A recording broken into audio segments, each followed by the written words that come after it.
हाय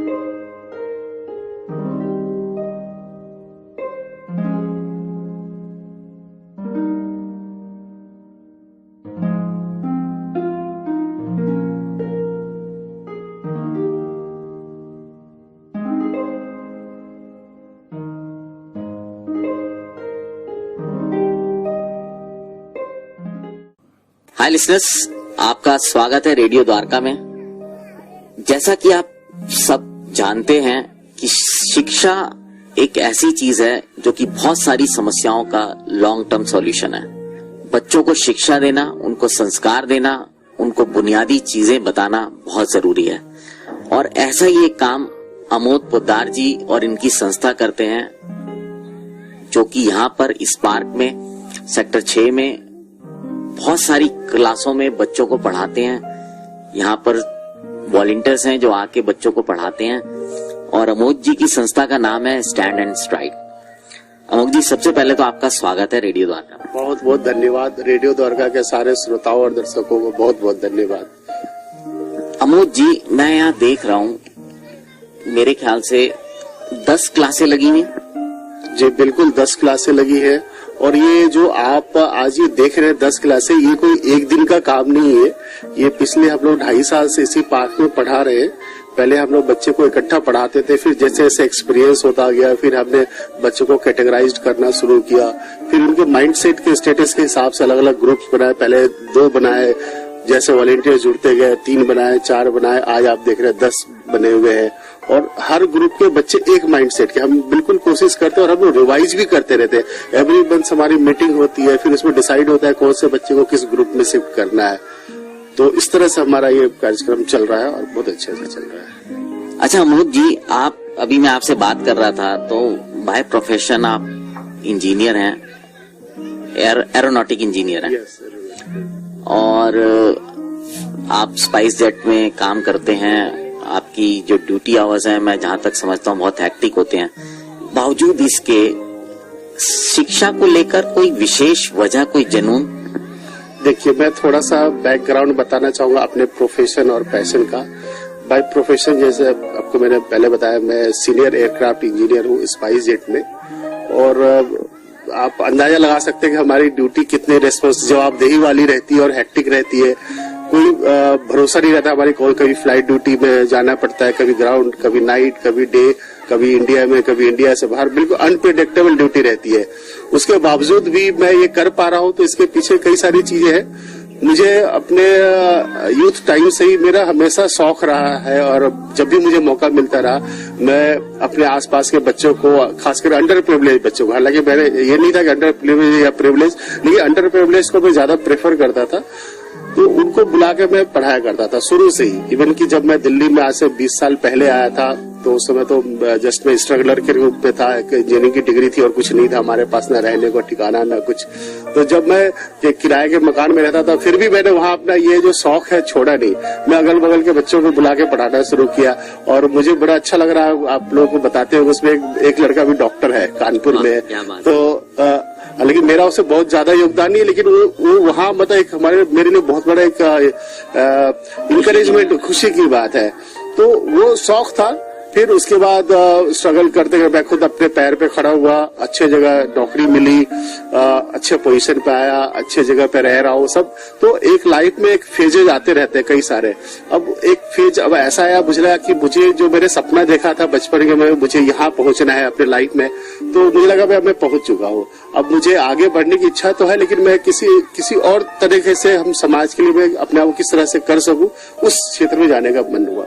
तो फिर जो उसी तरह फिर धीरे धीरे मैं, मेरी वाइफ वगैरह मिलकर हम लोगों ने इस तरह से शुरू किया कि बच्चों को चलो पढ़ाते हैं। धीरे धीरे वो जो शौक था मेरा, अब आप देखेंगे, आप देख सकते हैं, अब ये शौक मेरा जुनून बन गया है बेसिकली। इसी जुनून के कारण, मैं इतनी हेक्टिक ड्यूटी के कारण भी मैं आ पाता हूँ बच्चों के बीच में, और इतना व्यवस्थित रूप से मतलब आप गॉड गिफ्ट कहेंगे, चीजें इतने अच्छे ढंग से मैनेज हो रहा है। करीब इस तरह से 4 जगह हमारे सेंटर्स चल रहे हैं, 200 बच्चे हैं और वेल मैनेज्ड है। अब हमारे साथ विजय लक्ष्मी जी हैं। विजय लक्ष्मी जी अमोद जी की धर्मपत्नी है। विजय लक्ष्मी जी, कैसा लगता है कि एक तो वैसे भी इनके ड्यूटी आवर्स बड़े हेक्टिक रहते होंगे, और जब आते होंगे तो यहाँ पाठशाला है, और जब जाते होंगे तो पीछे इसकी जिम्मेदारी भी आपको देके जाते होंगे, तो कैसे लगता है? ये जिम्मेदारी निभाना मुझे बहुत ही अच्छा लगता है। एक्चुअली मेरा खुद का इंटरेस्ट था कि मैं पढ़ाऊं, लेकिन इनकी ड्यूटी की वजह से मैं ये कर नहीं पा रही थी। तो कहीं ना कहीं मेरा इनसे बड़ा वो होता था कि मुझे जाना है, मुझे स्कूल ज्वाइन करना है, मेरी पढ़ाई वेस्टेज हो रही है। और मेरा फैमिली का बैकग्राउंड भी एजुकेशन है, तो मैं शादी के बाद भी बीएड किया, एमएससी किया सारा। इनफैक्ट अभी मैं एमएड कर रही हूँ, अभी मेरा पेपर चल रहा है। तो मुझे एजुकेशन को लेके बहुत ही ज्यादा क्रेज है, और ये मतलब हैट्स ऑफ है इनको कि मुझे बहुत अच्छा रास्ता दिखाया। और स्कूल में तो प्रॉपर 8 घंटे मुझे देने हैं, तो मैं बैलेंस नहीं कर पाऊंगी। डेफिनेटली इनके ड्यूटी का आवर जो है चेंज होता रहता है, तो अब इसके साथ में प्रॉपरली थोड़ा हेक्टिक होता है मुझे भी, लेकिन मैं बैलेंस कर लेती हूँ घर के बच्चों को भी देखते हुए। और जब यहाँ के बच्चे कुछ अच्छा इम्प्रूवमेंट दिखाते हैं, जब मुझे कह रहे हैं कि मैम आज मेरे लिए क्लास में क्लैपिंग हुआ, मेरे पढ़ाए हुए बच्चे, तो बहुत ही सुकून मिलता है। उसके सामने स्कूल की सैलरी साइड हो जाती है, कुछ नहीं होता है। लिसनर्स, हमने आज तक जितने भी ऐसे लोगों से बात की जो कुछ अलग हट के काम कर रहे थे, उनमें एक चीज कॉमन थी, जुनून। और जो दूसरी कॉमन चीज थी वो ये थी कि उन सबको अपने परिवार से पूरी सपोर्ट थी। तो यहाँ पर भी वही केस है कि दोनों मिलकर काम कर रहे हैं और एक दूसरे को पूरा सपोर्ट कर रहे हैं। चलिए आगे आपको बताते हैं इस पाठशाला के बारे में। और अब ये पाठशाला हरिनगर में भी चल रहा है, द्वारका में तो है ही है, उसके अलावा अमराई गांव में भी अब ये पाठशाला चल रही है, और इसमें 200 से ज्यादा बच्चे अब आ गए हैं। आइए अब आपको लेके चलते हैं यहाँ जो बच्चे क्लासों में पढ़ रहे हैं उनके पास, और देखते हैं, बात करते हैं जो उनको लोग पढ़ा रहे हैं उनसे।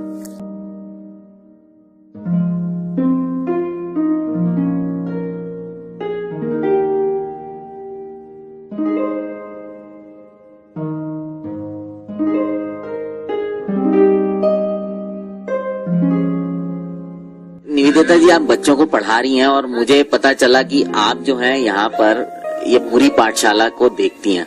हाँ, मैं इस पाठशाला को मुझे उन्होंने डेजिग्नेट किया हुआ है। वैसे मैं तो देखभाल करने वाली समझती हूँ, वो डेजिग्नेट किया हेड ऑफ द पाठशाला, द्वारका पाठशाला। तो 2 साल से ऊपर हो गया मैं इसमें जुड़ी हूँ, from the beginning of the day. हाँ। अच्छा, मुझे एक चीज बताएं, आपका क्या कोई टीचिंग का बैकग्राउंड है या टीचिंग का शौक था सिर्फ? ऐसा है, मैंने बीएड तो कर रखा था, लेकिन जिस समय मैं बीएड का एग्जाम दे रही थी उसी समय मेरे बैंक में जो है सिलेक्शन हो गया था। अच्छा। तो मैंने बीएड को यूज नहीं कर पाई, मैं बैंकर बन गई, and I retired as manager in Indian Bank. अरे वाह, क्या बात है। तो लेकिन जैसे ही मैं अपना वो हुआ, मेरे को ये मन था, शुरू से ही था, बच्चों को तो मैं पढ़ाती थी, घर में भी अपने बच्चों को मैंने पढ़ाया हुआ है, तो मुझे हमेशा सही था। और मुझे ये था कि आफ्टर रिटायरमेंट मैं घर में बैठ के या कोई दूसरी नौकरी नहीं करना चाहती थी। जैसे बैंकर्स को बहुत ऑफर्स आते हैं, मेरे को भी बहुत ऑफर्स आए थे, लेकिन मेरे को नहीं करना था ये। मुझे ये था कि मैं कुछ जो है वो समाज के लिए करना है, स्पेशली मैं बच्चों के लिए करना चाहती थी, जो अनप्रिविलेज बच्चे हैं उनको मैं पढ़ाना चाहती थी, जो मेरा पैशन था, जो मेरी इच्छा थी। अच्छा, अभी आप यहाँ क्या पढ़ाती हैं बच्चों? मैं मेनली जो है इन बच्चों को जो है इंग्लिश पढ़ाती हूँ, इसके अलावा संस्कृत और इनका सोशल स्टडी का जो है वो भी देखती हूँ, इकोनॉमिक्स वगैरह सारा मैं पढ़ाती हूँ। पूरा बैंक का जो है, दोनों बैंक और एजुकेशन दोनों इस्तेमाल हो रही है। दोनों को इस्तेमाल कर रही हूँ, और मेनली जो है जैसे अभी इनको इंग्लिश ग्रामर का जो है पूरा करवा रही हूँ। ये 7th क्लास के बच्चे हैं, हायर क्लास को ही मैं लेती हूँ, लेकिन जरूरत पड़ती है तो छोटे क्लास को भी लेती हूँ, क्योंकि मुझे तो मैनेज करना है सबके साथ।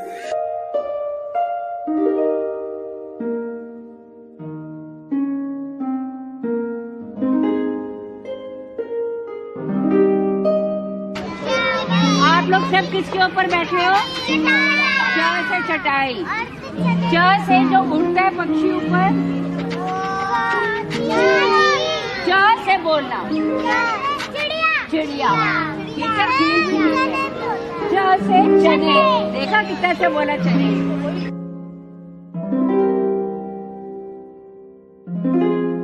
अब इस पाठशाला की सबसे अच्छी बात यह है कि यहाँ पर सभी लोग पढ़ा रहे हैं। अभी हमने मैम से बात की थी, और पुरी साहब हैं, और ये भी इसी पाठशाला में आते हैं।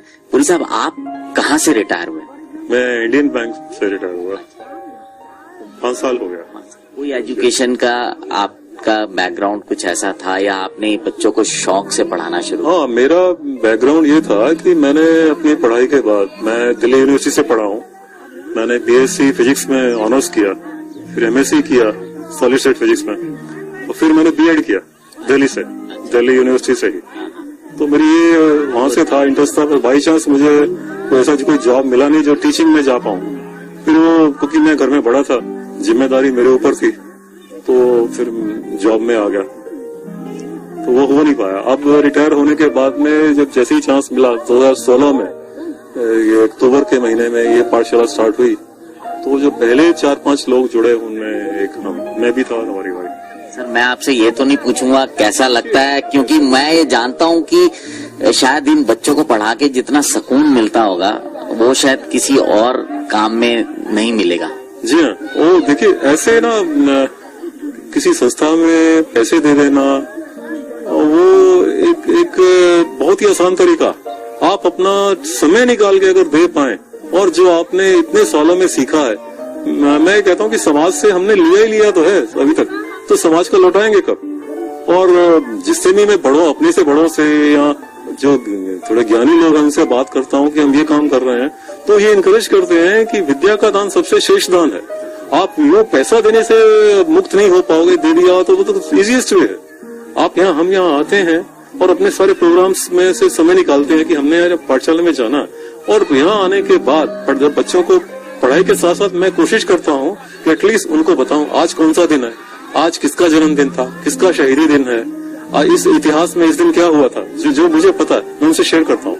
चलो जितना मैं बताता हूँ उसका कुछ परसेंटेज भी उनके अगर दिमाग में रह जाएगा तो मुझे लगता है कि मैं कुछ संस्कार उनको दे रहा हूँ। ये जो है ना, ये फीलिंग कि मैं उनको कुछ दे पा रहा हूँ, ये बहुत सेटिस्फेक्शन देता है।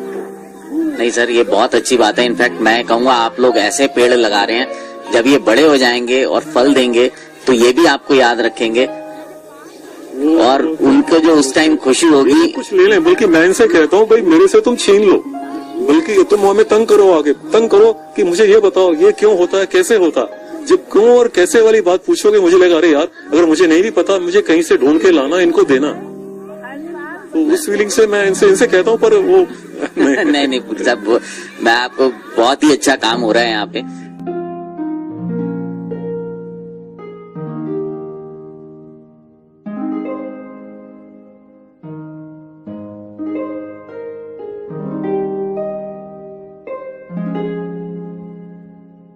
अमोद जी, ये क्लास थोड़ी अलग सी लग रही है। यहाँ पे स्टूडेंट्स या तो बच्चों के पेरेंट्स हैं या बड़े लोग हैं। बिल्कुल आपने सही कहा। ये बच्चों के कुछ के बच्चे यहाँ आते भी हैं और कुछ अलग से भी हैं। इसके पीछे हमारा एक कंसेप्ट था कि हम लोगों ने कई बार देखा जो हमारे बच्चे यहाँ पे आ रहे हैं, जब उनके पेरेंट्स से जब उनके पढ़ाई के बारे में बात करते हैं तो बिल्कुल वो सुनने हो जाते हैं। उन्हें कुछ आइडिया नहीं रहता है कि हमें बच्चे को क्या पढ़ा, मतलब एटलीस्ट सुपरवाइज भी नहीं कर सकते, उनके पास इतना भी आइडिया नहीं होता है। तो इसी सब को ध्यान में रख के एक हमारे साथ सरोज मैम जुड़ी है, तो हम लोगों ने एक कंसेप्ट बनाया कि एक ऐसे लोगों को हम लोग पढ़ाए जो अपने बच्चों को गाइड करें। अपने तो इन्होंने अपने करियर में जहां तक आना था आ गया, लेकिन ये अपने बच्चों को एटलीस्ट गाइड कर सके। तो हम लोगों ने कैरिकुलम उसी हिसाब से बनाया हुआ है कि एटलीस्ट इतने पढ़ ले कि अपने बच्चों को एटलीस्ट सुपरवाइज कर सके, बच्चा क्या पढ़ रहा है, बच्चा कैसे पढ़ रहा है, बच्चे को कितने देर पढ़ना चाहिए, टिकेट्स वगैरह ये सब करके। और इसके साथ साथ हम लोग जैसे EWS में भी आपने सुना होगा, EWS के बच्चे जो है मोस्ट ऑफ द टाइम क्या होता है, EWS के जो बच्चे होते हैं लॉटरी सिस्टम से उनकी एडमिशन होती है, तो ज्यादा ये बच्चे प्राइवेट स्कूल में जाते हैं। जब ये बच्चे बिल्कुल जो इनका बैकग्राउंड डिफरेंट होता है और जब प्राइवेट स्कूल में जाके इंग्लिश मीडियम में जाते हैं तो बिल्कुल अलग माहौल होता है, इसमें बहुत सारा प्रॉब्लम होता है। पेरेंट्स के लिए बिल्कुल नई चीज होती है, उनको समझ में नहीं आता कैसे टीचर से बात करें, उनको स्कूल में जाने में भी झिझक होती है, बड़ा सा बिल्डिंग देख के और इतने चीजें देख के। तो हम लोगों ने उनको भी ध्यान में रख के ये शुरू किया है। इसका हमने नाम रखा है नो एज टू लर्न, मतलब सीखने की कोई उम्र नहीं होती। आप आओ सीखो, फिर आप एटलीस्ट आप अपने बच्चे के लिए बेहतरी के लिए क्या कर सकते हो। इवन EWS में जो बच्चे आते हैं हम बताते हैं कि आप उनको स्कूल के साथ कैसे आपको बात करना है, टीचर के साथ कैसे बात करनी है। आपको प्रॉब्लम है तो आप हमें बताओ, हम आपके बिहाफ पे स्कूल से बात करेंगे। हम लोग प्रिंसिपल से भी जाके मिलते हैं, उन्होंने भी काफी कोऑपरेट किया है हमें। वो बोलते हैं ठीक है आप जैसे प्रॉब्लम्स बताओगे। तो इस टीम के जो हेड है सरोज मैम है, ये रिटायर्ड प्रोफेसर रही है और इनका हम काफी धन्यवाद करते हैं कि ये आई और हम लोग के साथ जुड़ी। इनका एक सेपरेट टीम है बिल्कुल। सरोज जी, आप क्योंकि रिटायर्ड प्रोफेसर हैं तो एजुकेशन से जुड़ी हुई हैं, और ये बात सही है कि नो एज टू लर्न, सीखने की कोई उम्र नहीं होती। बड़े सेटअप में पढ़ाने के बाद यहाँ कैसा लगता है? देखो, पहले मैं फॉर्मल पढ़ाती थी। जब मैं रिटायर हुई तो मुझे लगा कि मैंने अब कोई फॉर्मल नहीं पढ़ाना। तो नॉर्मली मेरी घर में आदत है कि जो काम वाली है, जो अपने हैं, उनके साथ थोड़ा सा टाइम बिताया जाए। तो एक EWS मेरे काम वाली के बेटे का एडमिशन हो गया, तो मुझे एकदम आइडिया आया कि इन लोगों की पढ़ाई तो बहुत जरूरी है, उसके साथ ही इन लोगों का क्वालिटी टाइम भी बड़ा जरूरी है।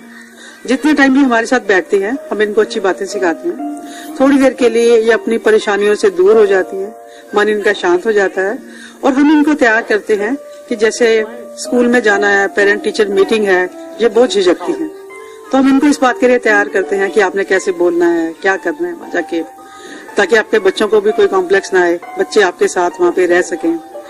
तो हमने इनका सिलेबस भी ऐसे ही डिजाइन किया हुआ है कि जैसे हम इनको नॉर्मल मैनर सिखाते हैं, छोटी छोटी बातें, कलर्स के नाम, फ्लावर्स के नाम, वेजिटेबल्स के नाम, body parts, good morning, good evening, अच्छी बातें, और साथ में थोड़ा मैथ, ताकि ये अपनी जिंदगी में कहीं मात ना खाएं, थोड़ा थोड़ा ये काम करें। इनको पढ़ना थोड़ा हिसाब किताब भी आना चाहिए, ताकि बच्चे भी इनको चीट ना कर पाए, ये भी बड़ा जरूरी है। तो मेरे को तो उनके साथ टाइम बिताना बहुत अच्छा लगता है। मैं शाम को फ्री होती हूँ, हमारी एक टीम है, तो हम उसमें बारी बारी से आते हैं, कभी 2 भी आ जाते हैं, तो यहाँ इनके पास आके बैठते हैं, इनकी बातें सुनते हैं, प्रॉब्लम सुनते हैं, कुछ हम इनको सोल्यूशंस देते हैं, कुछ इनको पढ़ाते हैं, तो अच्छा लगता है। सो लिसनर्स, जैसा आपने देखा, ये सब वो लोग हैं जो चाहते तो अपने प्रोफेशन में या तो अपने घर भी बैठ सकते थे और या फर्दर आगे भी कुछ और कर सकते थे, लेकिन इन्होंने एक ऐसा रास्ता चुना जो शायद इनके दिल को बहुत सुकून पहुंचाता है, और इस सुकून को कोई शब्द जो है वो परिभाषित नहीं कर सकता। 3, 4, 5, 6, 7, 8, 9, 10, 11, 12, 13, 14, 15। परमार्थी को केवल 1 रुपए प्रतिदिन का आपका योगदान भी द्वारका को इस तरह साफ सुथरा और सुंदर बनाए रखने में काफी सहायक सिद्ध होगा। धन्यवाद।